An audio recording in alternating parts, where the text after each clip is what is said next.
창세기 45장 말씀입니다. 여러분, 인생을 살아가면서 우리가 견디기 어려운 고통 가운데 하나가 억울함입니다. 억울하다 하잖아요. 그 억울함에 있어서에 참 견디기 어렵습니다. 내가 잘못해서 어려움을 당한다면 그래도 받아들일 여지가 있습니다. 내가 잘못해서 이런 결과가 왔다 하며 자신을 돌아볼 수 있습니다. 그러나 내가 잘못하지 않았는데 오해를 받고 믿었던 사람들에게 배신을 당하고 선한 뜻으로 한 일이 도리어 비난으로 돌아올 때 마음 깊은 곳에 쉽게 지워지지 않는 상처가 남습니다. 여러분, 몸에 난 상처는 시간이 지나며 아뭅니다. 그런데 마음에 남는 그 억울함은 오랜 세월이 지나도 어떤 사람, 어떤 일들, 어떤 그 장소 때문에 다시 살아나기도 합니다. 우리는 그 한 사건을 만날 때 한 번 고통의 시간을 겪습니다. 그런데 그 시간이 흘러가며 그 억울한 일들로 말미암아 내 마음속에 계속하여 되풀이 되었습니다. 아픔의 고통의 연속인 것이지요. 오늘 본문의 말씀에 우리는 요셉을 만나게 됩니다. 요셉은 그런 억울함을 누구보다 깊이 경험한 사람이었습니다. 어린 시절 형들의 미움을 받아 구덩이에 던져졌고 결국 노예에 팔려 애굽 땅으로 끌려갔습니다. 보디발의 집에서 성실하게 살았지만 억울한 누명을 쓰고 감옥에 갇혔습니다. 감옥에 갇혀서도 다른 사람을 도왔지만 자신이 도와준 그 사람들조차 자신을 잊어버렸습니다. 인간적인 눈으로 바라보면 요셉의 젊은 날에 있었을 배신과 억울함의 연속이었습니다. 그러나 하나님께서 그 모든 시간을 지나 요셉을 애굽의 총리로 세우시지 않습니까? 그리고 애굽의 총리로 세우시고 또한 자신을 팔았던 그의 형들을 이 요셉 앞에 다시 세워주십니다. 사랑하는 성도 여러분, 오늘 본문 말씀이 3절부터 8절 말씀인데요, 오늘 본문 말씀의 앞절 1절 2절을 보셔야 합니다. 1절 2절 말씀에 이 요셉은 자신의 감정을 억누르지 못하고 사람들을 물러가게 한 뒤에 큰 소리로 웁니다. 그의 울음소리가 얼마나 컸던지 궁중에까지 알려질 정도였습니다. 요셉이 눈물을 흘리며 통곡할 때 그 눈물, 그 통곡 소리에는 뭐가 있을까요? 그리움이 있었을 겁니다. 자기의 가족에 대한 오랫동안 보지 못한 그 그리움이 있었을 것이고, 또한 지나온 세월에 있어서의 고통의 세월이 있었을 겁니다. 또한 형들의 변화된 그 모습을 보고 감격 또한 함께 있었을 겁니다. 여러분, 우리가 오늘 본문 45장인데요 44장의 말씀에 보면 유다가 동생 베냐민을 위하여 자신이 종이 되겠다고 났습니다. 예전에 자신을 팔았던 형들이 이제는 동생을 살리기 위해서 자신을 내어놓으려고 합니다. 그래서 이제 그 모습들을 본 요셉은 더 이상 자신의 신분을, 자신의 이름을, 자신 누구인가를 감출 수가 없었습니다. 그리고 마침내 그는 입을 열어 말합니다. 나는 요셉이라. 나는 요셉이라 하는 이 말을 형들이 들었을 때 형들은 아마 얼어붙었을 겁니다. 성경 말씀에 형들은 그 어떤 말도 하지 못했다고 합니다. 20년 전에 팔아버렸던 동생이 지금 자신들의 생사의 그 결정권을 가지고 자신 앞에 총리가 되어 서 있으니 어떤 말을 할 수 있겠습니까? 그러나 오늘 우리가 주목해야 할 사람들은 두려움에 떨고 있는 형들이 아닙니다. 그들 앞에 서 있는 요셉이 한 사람입니다. 요셉은 상처가 없었던 사람이 아니지 않습니까? 아프지 않았던 사람이 아니지 않습니까? 지난날에 그 억울한 일, 누구보다도 그 억울함이 컸던 사람이었습니다. 이 요셉에 있어서의 그 억울함을 통하여 이 요셉은 하나님의 사람, 믿음의 사람, 요셉은 그 억울한 일을 통하여 하나님을 발견하게 됩니다. 여러분, 요셉이 나는 요셉이라 말하는 그 순간 형들의 그 머릿속에 있었을 오래전 그 도단에서 있었던 일들이 떠올랐을 겁니다. 요셉의 그 옷을 빼앗고 구덩이에 밀어 넣어 던졌던 일들, 요셉이 살려달라고 간청했음에도 그것 무시했던 일, 결국 상인에게 팔아버렸던 지난 일들이 떠올랐을 겁니다. 무엇보다 무서운 것이요, 이제는 바뀌었다는 거예요. 이제는 그때는 형들이 강했지만 지금은 요셉이 강한 자가 되었습니다. 요셉이 애굽의 총리이고 형들의 식량을 구하기 위해 이 요셉 앞에 엎드려 있지 않습니까? 그때는 요셉의 생명이 형들의 손에 달려 있었습니다. 이제는 이 요셉의 형들의 그 생명이 누구 손에 달려 있습니까? 요셉에게 달려 있습니다. 나는 요셉이라 한 이 말을 들은 형들은 속으로 생각했을 겁니다. 이제 우리는 죽었다. 그런데 그때 요셉이 뜻밖의 말을 합니다. 오늘 성경 본문 말씀에 가까이 오소서, 가까이 오소서, 내게로 가까이 오소서. 이 말이 따뜻한 말이지 않습니까? 요셉은 그냥 거기서 있으라 하지 않습니다. 요셉은 자신의 형들에 대하여 다그치지 않습니다. 무릎을 꿇으라고 하지 않습니다. 또한 그이들에게 너희들이 한 일을 기억하고 있는가 따져 묻지도 않습니다. 두려움 때문에 뒤로 물러난 그 형들을 가까이 오라고, 가까이 오라고. 자신에게 상처를 준 사람을 가까이 부를 수 있을 만큼 이제 요셉에게 있어서의 그 억울함은 이제 자신의 상처가 아닌 거예요. 그 상처에서 벗어난 모습인 겁니다. 여러분, 그렇다고 해서 요셉에 있어서 지난날 그 과거가 없었던 일이 되는 것은 아닙니다. 오늘 성경 본문 말씀의 4절에 분명하게 말합니다. 나는 당신들이 아우 요셉이니 당신들이 애굽의 판자라고 말합니다. 분명 요셉은 말합니다. 팔았다고요. 요셉은 기억합니다. 분명 20년 전 그 도단에서 있었던 그 일들을 요셉은 기억하고 있었습니다. 당신들이 나를 팔았습니다. 사랑하는 성도 여러분, 믿음은 지난날의 그 악한 일을 기억하지 않는 기억 상실증이 아닙니다.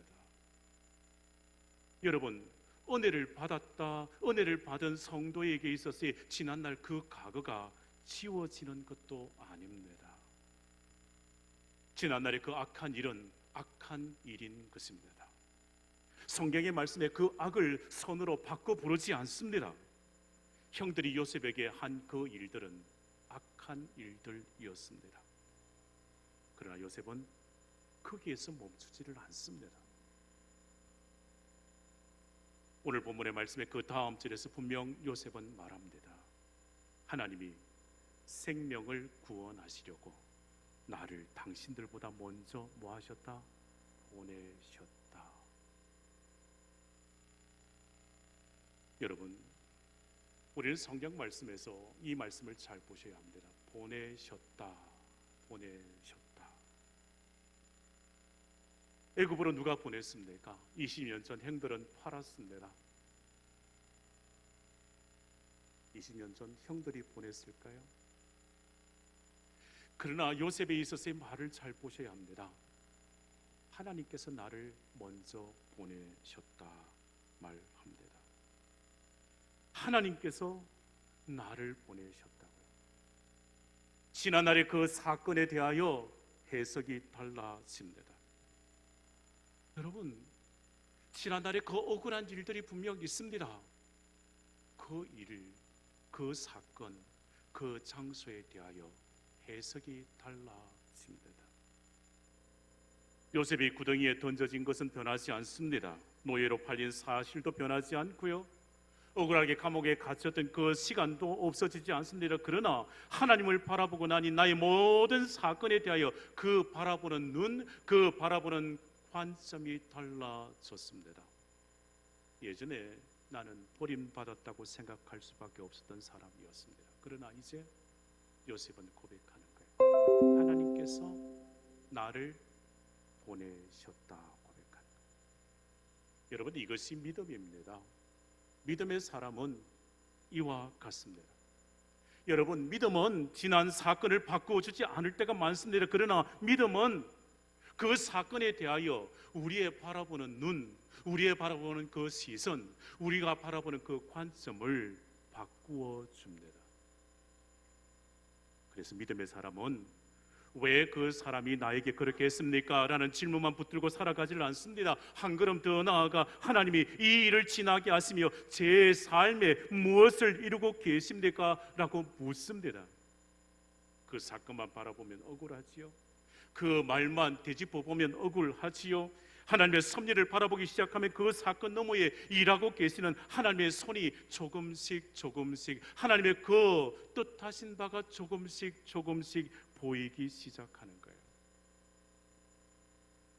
억울한 일이 있더라도 하나님의 섭리를 보시기를 바랍니다. 억울한 일이 있더라도 그 너머에 일하시는 하나님의 그 손길을 바라보시기를 축복합니다. 억울한 일들 속에서도 믿음의 눈으로 하나님의 그 섭리하심을 볼 수 있는 우리 성도들 되시기를 축복합니다. 아멘. 오늘 본문의 말씀을요, 읽고 또 읽고 말씀의 한 단어 한 단어를 집중해서 볼 때 우리는 한 변화를 보게 됩니다. 요셉이 말하는 것에 그 주어가 달라집니다. 성경 말씀의 4절에 분명 말합니다. 당신들이 나를 애굽에 팔았다고 말합니다. 요셉은 말합니다. 먼저 당신들이 나를 팔았다고. 여기에 당신들은 자신을 팔았던 20년 전에 그 악한 형들이지 않겠습니까? 그런데 이제 그 주어가 5절에 바뀝니다. 하나님이 생명을 구원하시려고 나를 당신들보다 먼저 보내셨다고. 이제는 주어가 바뀌었습니다. 하나님께서 오늘 보면 7절 말씀도 마찬가지입니다. 하나님께서 보내셨다고요. 그리고 8절에 마침내 그런즉 나를 이리로 보낸 이는 당신들이 아니라 하나님이시라고 선언합니다. 여러분, 보내고 하나님께서 보내셨다고 말하며 이 말하는 것이 형들에 있어서의 그 책임을 없이 하는 것이 아닙니다. 형들이 한 일은 분명 잘못된 일이었습니다. 그러나 요셉은 자신의 인생에 있어서의 그 해석할 그 마지막 권리를 형들에게 주지를 않습니다. 나 형들 때문에 온 것 아니요. 누가 보내셨다고요? 하나님께서 나를 보내셨다고요. 여러분, 우리의 마음속에요, 아직 주어가 바뀌지 않는 문장이 있을 수 있습니다. 그 사람, 그 일, 그때 그 사람 때문에 내가 이렇게 되었다고. 그 사람이 나에게 그 일 하지 않았다면 나에게 이런 일이 벌어지지 않았을 것이라고. 그 사람 행한 그 일 때문에 우리의 가정이 지금까지 힘들어 있다고. 실제로 그 일, 그 사람, 그 사건이 악한 일이요, 악한 사람일 수 있습니다. 그것이 사실일 수 있습니다. 그러나 평생 그 사람, 그 사건, 그 일이 내 인생을 붙잡고 가야 하겠습니까?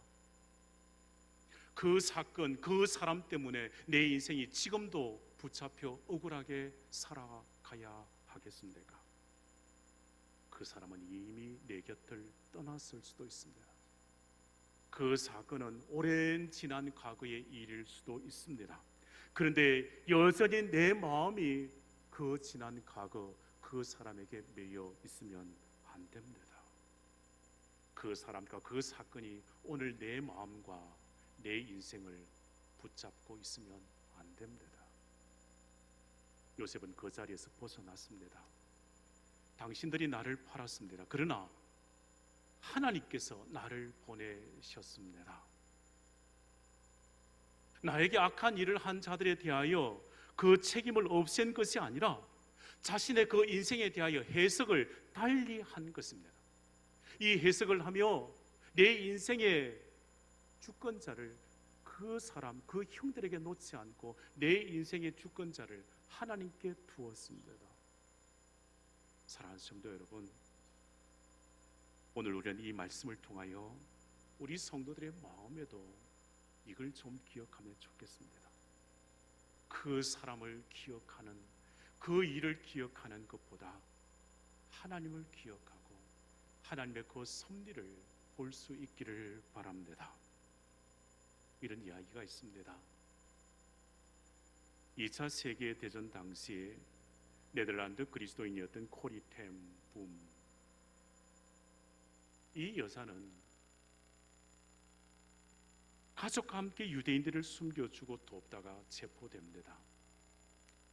언니와 함께 독일의 한 강제 수용소에 갇혔습니다.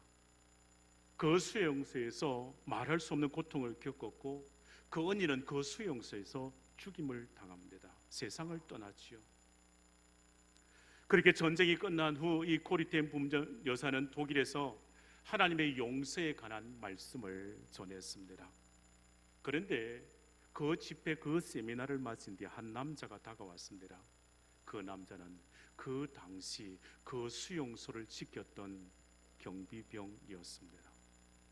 그가 말합니다. 나는 이제 그리스도인이 되었고 하나님의 용서를 경험했다고 말하며 이 코리텐 붐 여사에게 자신을 용서할 수 있느냐 손을 내밀었습니다.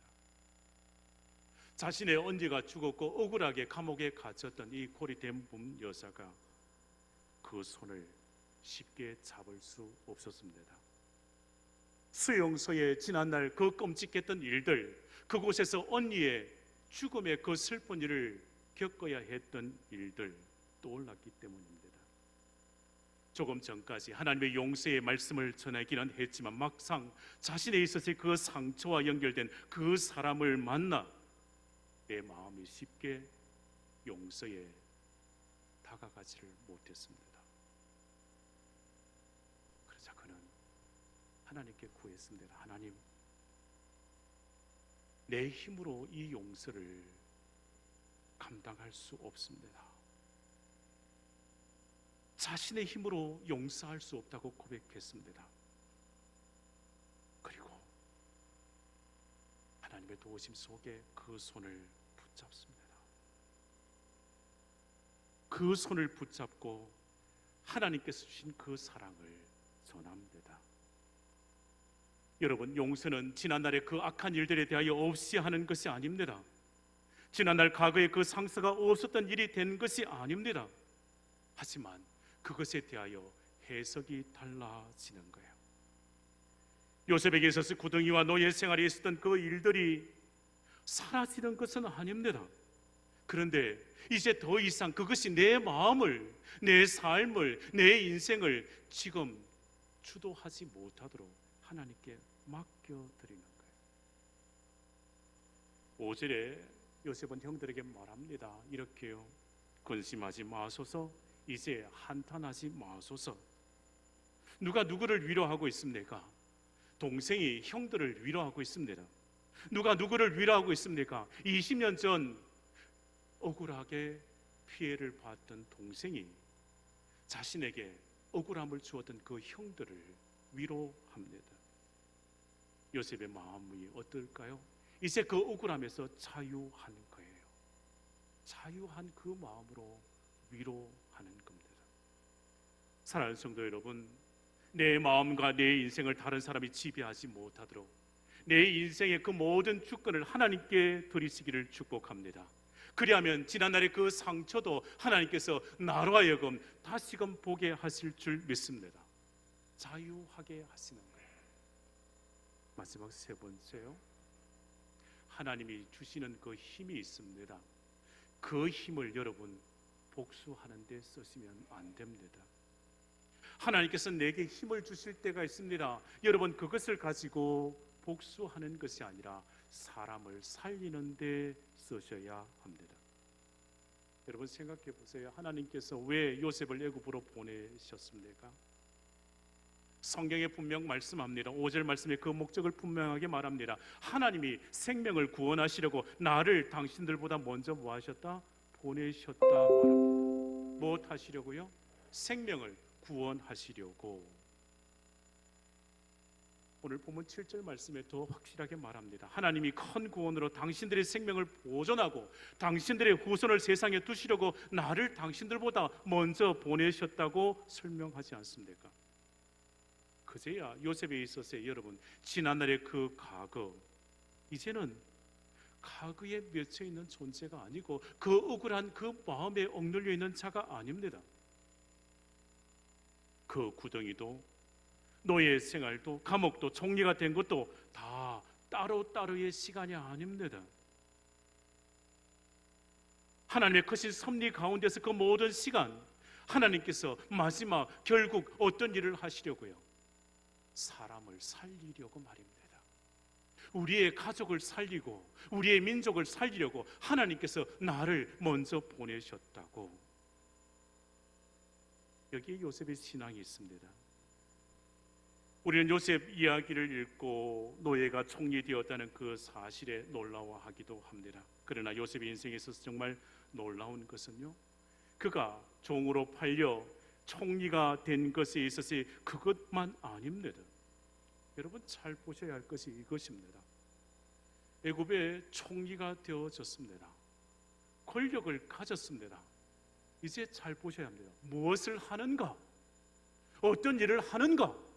무엇을 행하는가? 그것을 잘 보셔야 합니다.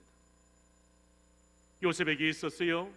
이제는 그가 높은 자리에 올라서 무엇을 하는가, 그것에 주목해야 합니다. 요셉에게 있어서 이제 복수할 힘을 가졌습니다. 과거에게 있어서 형들이 강하고 요셉이 약했지만 이제는 반대이지 않습니까? 요셉이 강한 자입니다. 마음만 먹으면 이 동생이 형들의 그 목숨을 앗아가는 것은 쉬운 죽먹기 같습니다.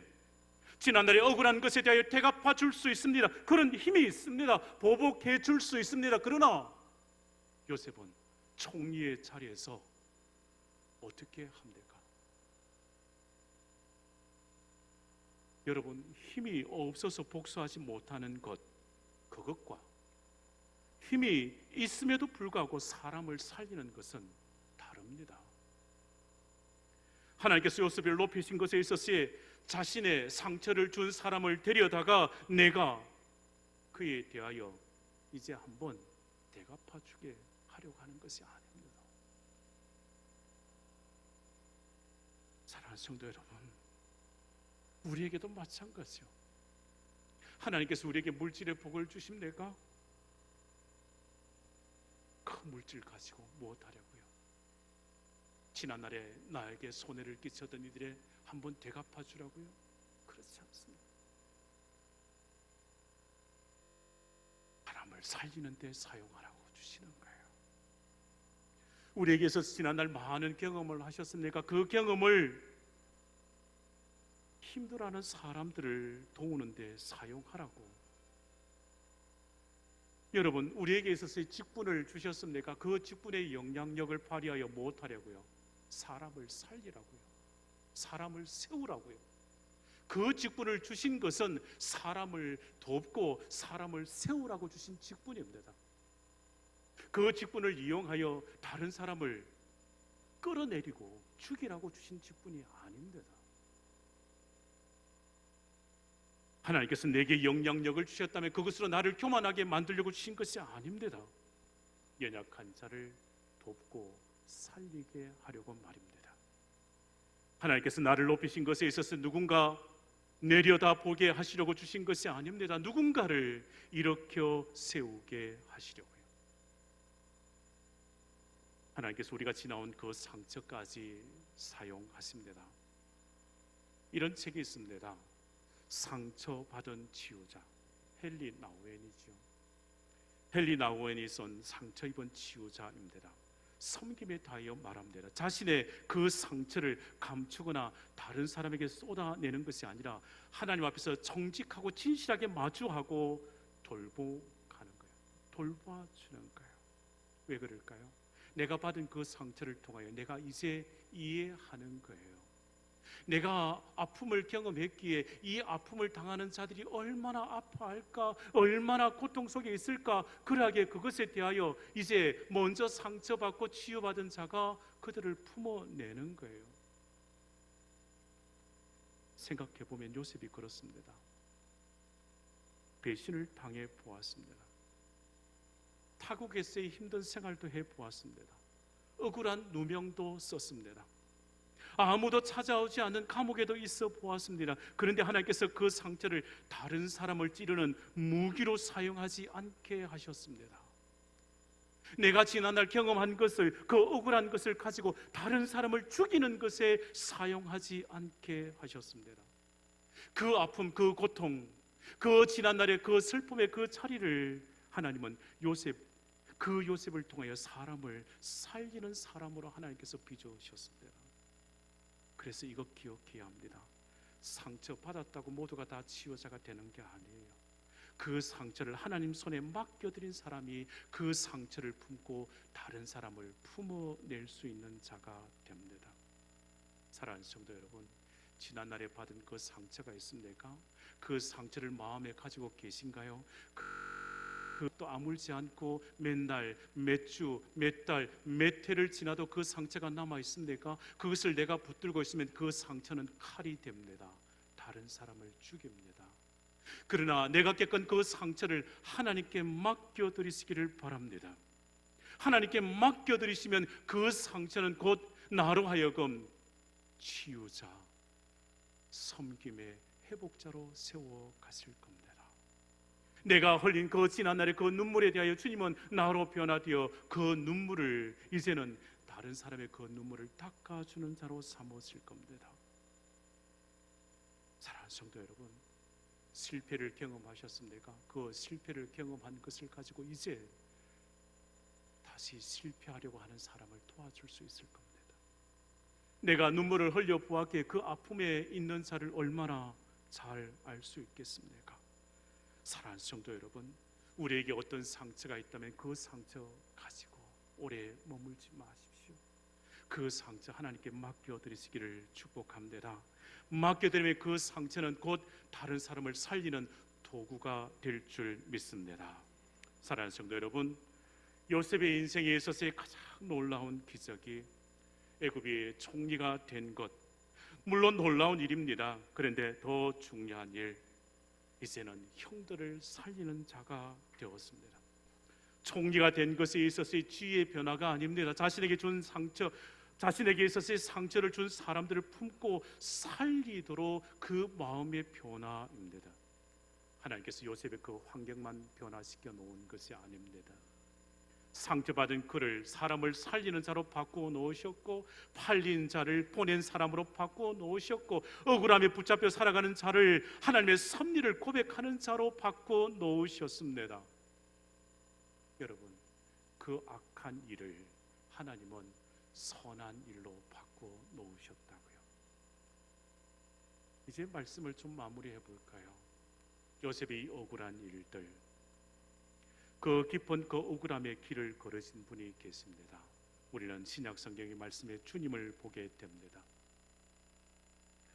주님은 죄가 없으셨지만 배신당하셨습니다. 주님은 거짓 정언으로 정죄받으셨습니다. 주님은 조롱받고 십자가에 못 박히셨습니다. 인간이 행한 일들 분명 악이었습니다. 그러나 하나님께서 그 십자가를 죄인을 살리는 구원의 길로 사용하셨습니다. 십자가는 분명 정언합니다. 인간의 그 악은 하나님의 구원, 그 계획을 무너뜨릴 수 없는 것이라. 사랑하는 성도 여러분, 아직도 내 마음속에 그 사람이 있습니까? 그가 나를 팔았습니까? 그가 나에게 상처를 주었습니까? 그렇게 말하고 싶은 사람이 있으십니까? 그 아픔을 억지로 지우지 마시고 하나님께 맡겨드리시기를 바랍니다.